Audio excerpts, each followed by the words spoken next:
ಬೆಂಗಳೂರು ಅಭಿವೃದ್ಧಿಗೆ ಕಾಂಗ್ರೆಸ್ ಕೊಡುಗೆಯೇ ಹೆಚ್ಚು. ಡಿಸಿಎಂ ಡಿಕೆ ಶಿವಕುಮಾರ್. ಬೆಂಗಳೂರಿನ ಅಭಿವೃದ್ಧಿಗೆ 1,00,000 ಕೋಟಿ ಮೊತ್ತದ ಯೋಜನೆಗಳನ್ನು ರೂಪಿಸಲಾಗಿದೆ. 2028ರ ಚುನಾವಣೆಯಲ್ಲಿ ದಾಸರಹಳ್ಳಿಯಲ್ಲಿ ಮಂಜುನಾಥ್ ಅವರೇ ಗೆಲ್ಲುವ ವಿಶ್ವಾಸ. ಬೆಂಗಳೂರಿನ ಅಭಿವೃದ್ಧಿಗೆ ಕಾಂಗ್ರೆಸ್ ಸರ್ಕಾರಗಳ ಕೊಡುಗೆಯೇ ಹೆಚ್ಚು. ಬೆಂಗಳೂರಿನ ಸಮಗ್ರ ಅಭಿವೃದ್ಧಿಗೆ ನಮ್ಮ ಸರ್ಕಾರ 1,00,000 ಕೋಟಿ ಮೊತ್ತದ ದೊಡ್ಡ ಯೋಜನೆಗಳನ್ನು ಹಮ್ಮಿಕೊಂಡಿದೆ ಎಂದು ಡಿಸಿಎಂ ಡಿಕೆ ಶಿವಕುಮಾರ್ ತಿಳಿಸಿದರು. ದಾಸರಹಳ್ಳಿ ವಿಧಾನಸಭಾ ಕ್ಷೇತ್ರದ ಮುಖಂಡರು ಹಾಗೂ ಕಾರ್ಯಕರ್ತರ ಸಭೆಯಲ್ಲಿ ಕೆಪಿಸಿಸಿ ಅಧ್ಯಕ್ಷರೂ ಆದ ಡಿಸಿಎಂ ಡಿಕೆ ಶಿವಕುಮಾರ್ ಅವರು ಮಾತನಾಡಿದರು. ಕಳೆದ 20 ವರ್ಷಗಳಲ್ಲಿ ಬೆಂಗಳೂರು ಜನತೆ 70 ಲಕ್ಷದಿಂದ 1.5 ಕೋಟಿಗೆ ಏರಿಕೆಯಾಗಿದೆ. ಹೀಗಾಗಿ ಬೆಂಗಳೂರಿನ ಅಭಿವೃದ್ಧಿಗೆ ಮುಂದಿನ 3-4 ವರ್ಷಗಳಲ್ಲಿ 1,00,000 ಕೋಟಿ ಮೊತ್ತದ ಯೋಜನೆ ರೂಪಿಸಿದ್ದೇವೆ. ನಿಮ್ಮ ಕ್ಷೇತ್ರದಲ್ಲಿ ಹಾದು ಹೋಗುವ ನೆಲಮಂಗಲ ಮೇಲ್ಸೇತುವೆ ಬಿಜೆಪಿಯವರು ಮಾಡಿದ್ದಲ್ಲ. ಕೃಷ್ಣ ಬೈರೇಗೌಡ ಅವರ ಕ್ಷೇತ್ರದಲ್ಲಿ ವಿಮಾನ ನಿಲ್ದಾಣಕ್ಕೆ ಹೋಗುವ ಮೇಲ್ಸೇತುವೆ, ಹೊಸೂರು ರಸ್ತೆಯಲ್ಲಿರುವ ಮೇಲ್ಸೇತುವೆ, ಕೋಲಾರಕ್ಕೆ ಡಬಲ್ ರೋಡ್ ಮಾಡಿದ್ದು ಮನಮೋಹನ್ ಸಿಂಗ್ ಅವರ ಸರ್ಕಾರದಲ್ಲಿ. ಬೆಂಗಳೂರಿನಲ್ಲಿ ಇಂತಹ ಯಾವುದೇ ಕಾರ್ಯಕ್ರಮವಿದ್ದರೂ ಅದು ಕಾಂಗ್ರೆಸ್ ಸರ್ಕಾರದ ಕೊಡುಗೆಯೇ ವಿನಃ ಬಿಜೆಪಿ ಸರ್ಕಾರವಲ್ಲ ಎಂದು ತಿಳಿಸಿದರು.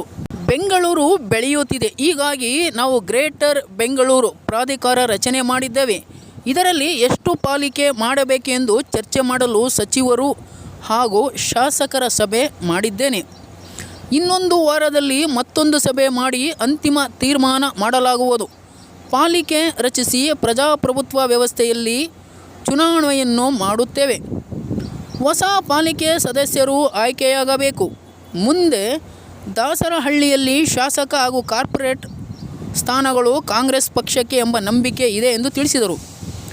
ರಾಜ್ಯದ ಉದ್ಯೋಗ ಸೃಷ್ಟಿಸಲು ಇತ್ತೀಚೆಗೆ ಜಾಗತಿಕ ಬಂಡವಾಳ ಹೂಡಿಕೆದಾರರ ಸಮಾವೇಶ ಮಾಡಿದೆವು. ಅದರಲ್ಲಿ 10 ಲಕ್ಷ ಕೋಟಿ ಬಂಡವಾಳ ಹೂಡಿಕೆ ಒಪ್ಪಂದವಾಗಿದೆ ಎಂದು ತಿಳಿಸಿದರು. ನ್ಯೂಸ್ ಬ್ಯೂರೋ ಮಹೇಶ್ ಮೇಟಿ. ವೇದಿಕೆ ಮೇಲಿರುವಂತ ನಮ್ಮ ಸಚಿವರಾದಂತ ಸಹೋದ್ಯೋಗಿಗಳಂತ ಕೃಷ್ಣ ಬೈರೇಗೌಡ್ರೆ, ಬಿ.ಎಲ್. ಶಂಕರ್ ಅವರೇ, ಸೌಮ್ಯ ರೆಡ್ಡಿ ಅವರೇ, ನಿಮ್ಮೆಲ್ಲರ ನಾಯಕರಾದಂತ ಮಂಜಣ್ಣ ಅವರೇ, ಯೂತ್ ಕಾಂಗ್ರೆಸ್ ಅಧ್ಯಕ್ಷರಾದ ಮಂಜುನಾಥ್ ಅವರೇ, ಬಹಳ ಜನ ನನಗೆ ಹಳೆಯ ಪರಿಚಯದಂತ ನಮ್ಮ ಮುಖಂಡರಿದ್ದಾರೆ. ರಾಜಣ್ಣ ನಮ್ಮ ಬ್ಲಾಕ್ ಅಧ್ಯಕ್ಷರಿದ್ರು, ಕೆ.ಸಿ. ಅಶೋಕ್ ಇದ್ರು, ನಮ್ಮ ಮುನ್ಸಿಪಲ್ ಪ್ರೆಸಿಡೆಂಟ್ ನಮ್ಮ ಬಶೀರ್ ಇದ್ರು, ಈಗ ನಮ್ಮ ಜಿಲ್ಲಾ ಕಾಂಗ್ರೆಸ್ನ ಅಧ್ಯಕ್ಷರು ವಾಜಿದ್ ಇದ್ದಾರೆ, ಇನ್ನು ಎಲ್ಲ ಗಣ್ಯರೆಲ್ಲ ಇದ್ದಾರೆ. ಈ ಸಭೆಗೆ ಬಂದ ತಕ್ಷಣ ನನಗೆ ಸೌಮ್ಯ ರೆಡ್ಡಿ, ಮಂಜುನಾಥ್ ಇಬ್ರು ಸೇರಿ ಮಹಿಳಾ ಕಾಂಗ್ರೆಸ್ ಸಮಾವೇಶಕ್ಕೆ ಕರ್ಕೊಂಡ್ಬರ್ಬೇಕು ಅಂತ ಹೇಳಿ ನನಗೆ ಗಾಬರಿ ಆಗೋದು. ನೀವೆಲ್ಲ ಗಂಡಸಿಗೆ ಒಬ್ರು ಜಾಗ ಚೇರೆ ಕೊಟ್ಟಿಲ್ಲ, ಎಲ್ಲ ಹೆಂಗಸರು ಕೂತ್ಕೊಂಡ್ಬಿಟ್ಟಿದೆ, ಎಲ್ಲ ಗಂಡಸರ ರೋಡಲ್ಲಿ ನಿಂತವ್ರು. ಪಾಪ ಅವ್ರು ಯಾರು ಬದುಕಿ ಆಗಿಲ್ಲ. ಇನ್ನು ಮುಂದಕ್ಕೆ 33% ಬರ್ತದೆ. ನಮ್ಮ ಪರಿಸ್ಥಿತಿ ಏನಾಗ್ತದೋ ನಮ್ಗೆ ಗೊತ್ತಿಲ್ಲ. ಮಂಜಣ್ಣ ನೀವು ಹುಷಾರಾಗಿರಿ. ಏನು ಮಾಡೋಕ್ಕಾಗಲ್ಲ. 2 ಪಾರ್ಲಿಮೆಂಟ್ ಅಲ್ಲೂ ಕೂಡ ತೀರ್ಮಾನ ಆಗುವುದು. ಆದ್ರೆ ನಾನು ಅಧ್ಯಕ್ಷನಾದಾಗ, ಕಾಂಗ್ರೆಸ್ ಅಧ್ಯಕ್ಷನಾದಾಗ ನಾನು ಹೇಳಿದೆ, ಇಬ್ಬರ ಬಗ್ಗೆ ನಂಬಿಕೆ. ಹೆಣ್ಣು ಕುಟುಂಬದ ಕಣ್ಣು ಒಂದು, ಎರಡನೇದು ಯುವಕರು. ಇವರಿಬ್ಬರು ಮನಸ್ಸು ಮಾಡಿದ್ರೆ ನಮ್ಮ ರಾಜ್ಯಕ್ಕೆ ಒಂದು ಸರ್ಕಾರ ಬಂದೇ ಬರ್ತದೆ ಅಂತ ಒಂದು ಆತ್ಮವಿಶ್ವಾಸ ನನಗಿತ್ತು. ಅದಕ್ಕೆ ನನ್ನ 5 ಗ್ಯಾರಂಟಿಲಿ ಹೆಣ್ಣು ಭಟ್ರು ಮಾತನ್ನ ಮುಗಿಸ್ಕೊಳ್ತಾರೆ, ಉಪಕಾರ ಸ್ಮರಣೆ ಇಟ್ಕೊಂಡಿದ್ದಾರೆ, ಆ ಕುಟುಂಬ ಬದುಕಬೇಕು ಅಂತೇಳಿ ಶ್ರೀ ಶಕ್ತಿ, ಶ್ರೀ ಗೃಹಲಕ್ಷ್ಮಿ ಶಕ್ತಿ, ಅನ್ನಭಾಗ್ಯ,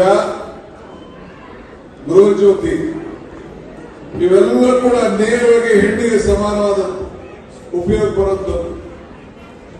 ಮನೆಯಲ್ಲಿ 200 ಯೂನಿಟ್ವರೆಗೂ ಫ್ರೀಯಾಗಿ ಕರೆಂಟ್ ಕೊಟ್ಟರೆ ಹೆಣ್ಣಿಗೆ ದುಡ್ಡು ಉಳಿತದೆ.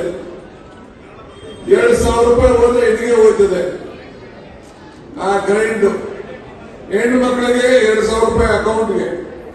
ಅನ್ನಭಾಗ್ಯ ಶಕ್ತಿ ಯೋಜನೆಯಿಂದ ಎಲ್ಲ ಹೆಣ್ಮಕ್ಳೇ ಪ್ರವಾಸ ಮಾಡಿದ್ರೆ ಅಪ್ಪನ ಮನೆಗೆ, ಬೀಗರ ಮನೆಗೆ, ದೇವಸ್ಥಾನಕ್ಕೆ, ಕೆಲಸಕ್ಕೆ ಎಲ್ಲೋದು ಕೂಡ ಏನೋ ಒಂದು ಅಷ್ಟೋ ಇಷ್ಟೋ ದುಡ್ಡು ಉಳಿತದೆ. ಹೆಣ್ಣೆ ಶಕ್ತಿಶಾಲಿ ಮಾಡಬೇಕು ಅಂತ ಹೇಳಿ ತೀರ್ಮಾನ ಮಾಡಿತು. ಇಂದಿರಾ ಗಾಂಧಿ ಮೊಮ್ಮಗಳು ಪ್ರಿಯಾಂಕಾ ಗಾಂಧಿ ಬಂದು ಪ್ಯಾಲೇಸ್ಗೆ. ಕೇವಲ ನೀವೆಲ್ಲ ಬಂದಿದ್ದೀರಿ ಕಾಣುದು ಕೆಲವರು. ಆವತ್ತು ಅವ್ರು ಹೇಳಿದ್ರು ನನಗೆ, ಸಿದ್ದರಾಮಯ್ಯನವರಿಗೆ, ಈ ಎಲೆಕ್ಷನ್ ಟೈಮಲ್ಲಿ ಮಾತು ಆಗೋಯ್ತದೆ, ಗ್ಯಾರಂಟಿ ಮಾಡಬೇಕು, ಚೆಕ್ ಸೈನ್ ಹಾಕ್ಬೇಕು ಅಂತ. ಸೊ ನಾನು ಸಿದ್ದರಾಮಯ್ಯನವರಿಬ್ರು ಸೇರಿ ಚೆಕ್ ಸೈನ್ ಹಾಕ್ದು. ಅಧಿಕಾರ ತೆಗೆದುಕೊಂಡು ಮೊದಲನೇ ದಿನ 20ನೇ ತಾರೀಕು ಮೇ 2023, ಈಗ ಮೊನ್ನೆ ತಾನೇ ಕೃಷ್ಣ ಬೈರೇಗೌಡರು 1,11,01,001 ಜನರಿಗೆ ದಾಖಲೆಗಳನ್ನ ಕೊಟ್ಟರು. 2 ವರ್ಷದ ಹಿಂದೆ ಅದನ್ನೇ ಗ್ಯಾರಂಟಿ ಸೇರಿ ಕ್ಯಾಬಿನೆಟ್ ಅಲ್ಲಿ ಮೊದಲನೇ ಕ್ಯಾಬಿನೆಟ್ ದಿನ ಈ 5 ಗ್ಯಾರಂಟಿಗಳನ್ನ ನಾವು ಇಂಪ್ಲಿಮೆಂಟ್ ಮಾಡಬೇಕು, ಕೊಟ್ಟು ಮಾತು ಉಳಿಸಬೇಕು ಅಂತೇಳಿ ತೀರ್ಮಾನ ಮಾಡಿದ್ರು. ನಾನು ಈ ಮಂಜಣ್ಣಗೆ ಕೈಯೊಂದು ಕಾಲೊಂದು ಕಟ್ಟಲಿಲ್ಲ, ಕೈಯಂತೂ ಬಿಡದೆ ಅವನಿಗೆ. ಬೇಡ ಮಂಜಣ್ಣ, ನನ್ನ ಮಾತು ಕೇಳು, ಕಮಲ ಕೆರೆಯಲ್ಲಿದ್ದರೆ ಚಂದ, ತೆನೆ ಹೊಲದಲ್ಲಿದ್ದರೆ ಚಂದ, ಈ ದಾನ ಧರ್ಮ ಮಾಡುವ ಕೈ ಅಧಿಕಾರದಲ್ಲಿದ್ದರೆ ಮಾತ್ರ ಚಂದ ಅಂತ ಹೇಳಿದ. ಈ ಮಂಜಣ್ಣ ನನ್ನ ಮಾತು ಕೇಳಿದ್ರೆ ನನ್ನ ಜೊತೆಲಿ ಕೃಷ್ಣ ಬೈರೇಗೌಡರು ಮಧ್ಯದಲ್ಲಿ ವಿಧಾನಸೌಧದಲ್ಲಿ ಕೂತ್ಕೊಂಡಿಲ್ಲ. ಈಗ ಆಗೋಯ್ತು, ಬಿಟ್ಬಿಡಿ, ಆಗಿದ್ದೆಲ್ಲ ಮರ್ತ್ಬಿಡೋಣ. 2028ಕ್ಕೆ ನೀವು ಮಂಜಣ್ಣನ ವಿಧಾನಸೌಧಕ್ಕೆ ಕೊಂಡೊಯ್ಸಲೇಬೇಕು ಅಂತೇಳಿ ಈಗಾಗಲೇ ನಮ್ಮ ಸೌಮ್ಯ ರೆಡ್ಡಿ ಅವರು ಘೋಷಣೆ ಮಾಡಿದ್ದಾರೆ. ಮಾಡ್ತೀನಿ ತಾನೇ? ಕೈ ನೋಡೋಣ. ಎಲ್ಲ ಐಕ್ಳುಗಳು ಯಾರು ಕೈತಾರಲ್ಲ, ಹುಡುಗರು ಹೆಣ್ಮಕ್ಳುಗಳು ಎಷ್ಟು ಪ್ರಾಮಾಣಿಕತೆಯಿಂದ ಕೈತಾರೆ. ನಮಸ್ಕಾರ ಕಂಡ್ರವ ನಿಮ್ಗೆ. ಈಗ ಈ ದೇಶದಲ್ಲೇ ನಮ್ಮ ಸರ್ಕಾರ ಒಂದು ಮಾದರಿ.